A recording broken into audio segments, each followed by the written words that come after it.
I've got a list of other Olympics topics here that I'll make sure we get to, but I imagine you guys will answer this question with some of what I have written down. What other stuff have you been watching? What other stuff has been enjoyable to you, or what kind of storylines are you appreciating the most 4 or 5 days in? Oh, the gymnastics been tapped in with that heavy. Shouts to the Golden Girls as Simone has knighted Ah, them. that's fine. Yeah, that's hard. That's hard. So yeah, gymnastics, seeing fucking Katie Ledecky, bro. Like she like I'm at the point where the discussion on who's the greatest Olympian. I don't know if we'll ever have a consensus on that. But bro, has anyone ever been this much better than their competition? No Like, one, no one's ever dominated a thing like Mm-hmm. Katie Ledecky dominates distance swimming. And I actually looked up a stat because she now has the 20 best marks ever in the 1500-meter Mm-hmm. freestyle. Usain Bolt, who I think we would all agree by far the best sprinter that we've ever seen on this planet, has 4 of the top 11 marks ever in the 100-meter, and she has the top 20 Crazy. 1500 meters. bro, that one clip where she won the 1500 by 17 seconds, I looked at it and I was watching it at first and I thought it was just a solo, a solo heat where you're just where we're just clocking times. And then I saw the competition swimming up 17 seconds later. I was like, what the fuck is this? How are you an Olympian in a competition where you're racing, technically, and you're beating people by 17 seconds in a race? That's not normal, dog. She's barely human, bro. Like they Katie screen Ledecky is cap. what I call her. Hell yeah. Hey, you better copyright that shit. You feel me? Somebody going, hey. But anyway, like they took a still shot of her when she finished, and nobody else is else. Like you can't see anybody else in the shot. Like she's just sitting there chilling, posted, waiting for people to finish. That's just insane. Like in a single sport, like against the world, I've never seen anybody more dominant in a particular sport. That's crazy. Tyler mentioned the gymnastics. Obviously, that's been a huge storyline and will continue to be a huge storyline. Gymnastics is probably the sport that I think the least about in between Olympics, that For I sure. care the most about during the Olympics. But what Simone Biles did with the, first of all, even in qualifications with the injury, was like just unbelievable. To try and do anything like that where your calf or your ankle is hurting is insane. And I thought the women's team was so dominant, it was almost like funny the way they took everyone down. And then they even took down one of their old teammates that had talked shit on them. I'm so glad you brought this up. Said they were lazy or whatever.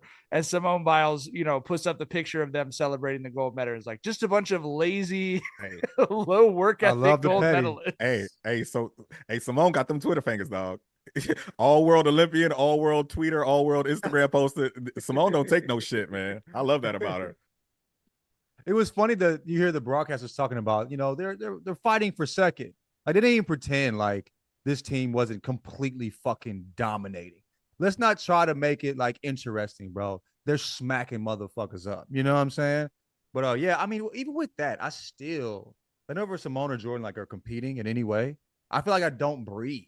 Like, and that's how I always watch gymnastics. Like, but like you said, it's interesting how much I care while I'm not watching. I'm not. It's difficult for me to breathe while they're competing. But between that 4 years, I literally never think about gymnastics in any way. Yeah. Yeah. I mean, You want to talk yes, about your boy 100%. Which one? glasses? Oh, my boy Specs. Yeah, Superman. You feel me? Took the motherfuckers off and perfection and put them on. Like fuck it. Yeah, I did my job. You feel me? I have to say, like, first of all, as an overarching thing, I think NBC does an impossible job with the Olympics every 2 years. Like, we don't know who any of these people are. We don't give a fuck about most of these sports. Like, and they tell these stories in a compact enough way that I'm sitting on the couch with my kids. We turn on the USA gymnastics. Like Tyler talked about, Brody Malone lost his mom, had the horrible injury, all this other shit. I'm like choked up watching this dude's dad, like watching him, knowing that he's thinking about his wife, the kid's mom. And, you know, you get to know these dudes as people. You see the way they're interacting with each other, and you're really you really are rooting for them as a team in a sport I don't care about, on a team I'm not that passionate about outside the Olympics, with 5 dudes I've never heard of in my fucking life. And yeah, man, like I was ready to go to war for my little dorky pommel vault dude, pummeled the fuck out that ball. at the horse. Just like activated out of the sleeper cell and just went out and fucking terminated. But Frederick, the black dude, is like unfucking believable. He's got my daughter who doesn't give a fuck about sports, like rolling around even more than Simone Biles, because she just connected with him watching the broadcast. Like she's flipping around, doing all kinds of shit. Like it's the best, bro. It really is. I love this shit. Forget about what the calendar says. Football season is right around the corner, and that means best ball week at DraftKings isn't far behind. Here's what you need to know. DraftKings Best Ball Millionaire Contest is their biggest fantasy contest ever. We're talking 15 million guaranteed prize pool with two millionaires being crowned for first and second place. If you're a set it and forget it type, then Best Ball is for you. No waiver wires, no roster management, bigger roster so injuries won't end your season. Only the draft, and that's it. You're set for the season. And $15 million in prize money is no joke. Still not convinced? Check this out. This year, DraftKings is offering everyone a Draft One, Get One special.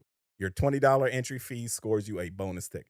Get ready for Best Ball Week at DraftKings. Download the DraftKings app and use code Jenkins. That's code JENKINS, Jenkins, for all customers who enter the NFL Best Ball $15 million millionaire contest to get a bonus ticket. Only during Best Ball Week, only on DraftKings.